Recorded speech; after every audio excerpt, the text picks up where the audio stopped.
अस्सलामुअलैकुम।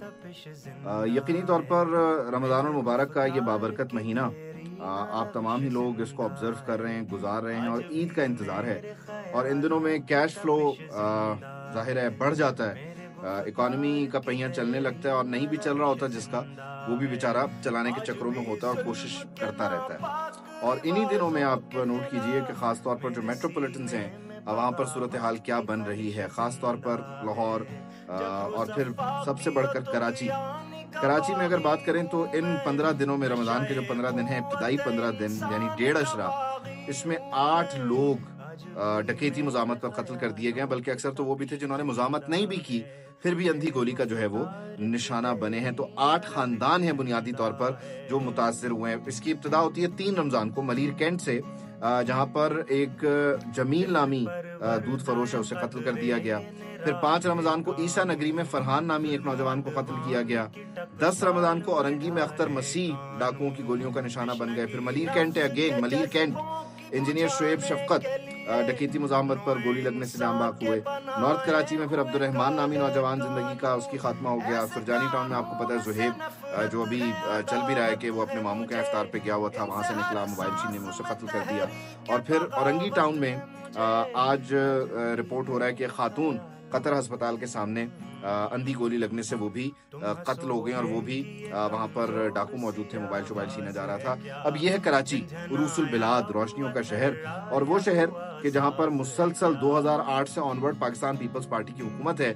वो peoples party जो इस वक्त बल्दियात में भी है, वो पीपल्स पार्टी जो विफाक में भी है, वो पीपल्स पार्टी जिसके शरीक चेयरमैन साहब जनाब आसिफ अली जरदारी साहब अब सदर पाकिस्तान हो चुके हैं, वो पीपल्स पार्टी के जिसके चेयरमैन बिलावल भुट्टो जरदारी यहाँ कराची शहर में खड़े होके लंदन में बैठे हुए शख्स को कहते थे कि अपने बंदों को संभालें, इन्होंने कराची के शहर का अमन खराब कर रखा है। वो कराची कि जहाँ पर पीपल्स पार्टी को उनकी मर्जी का आईजी मिलता है, वो अपनी मर्जी से एडिशनल आईजी कराची लगाते हैं। ये वो कराची है कि जहाँ पर नौजवान घर से बाहर निकलते तो हैं, वो नौजवान की जिनकी माएँ उनके लिए ख्वाब देख रही होती हैं कि उनके सर पर सेहरा सजाना है, उनके लिए दुल्हन ढूंढनी है, उनके रिश्ते करवाने हैं, शादियां करवानी हैं, या वो नौजवान कि जो जिसकी नई नई नौकरी लगती है और उसने पहला मोबाइल खरीदा होता है या उसने पहली मोटरसाइकिल ली होती है, कुछ पैसे बाप ने मिला, उस नौजवान से जब वो मांगने जाते हैं वो लड़ पड़ता है। वैसे तो ये मुज़ामत कल्चर की भी जो है वो नफी होनी चाहिए, लेकिन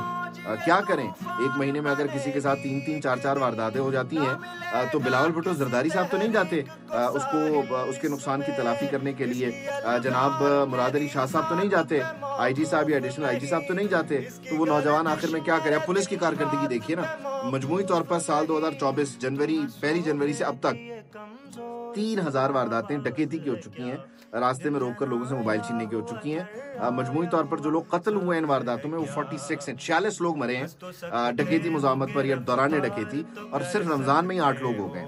अब पुलिस की कारकर्दगी जनाब, 4 डाकू मारे, 130 पकड़े गए हैं, उसमें से कोई 89 बताया जा रहा है कि जख्मी हालत में पकड़े गए, यानी मुकाबले की सूरत, या लोगों ने जख्मी करके मार पीट के हवाले कर दिया।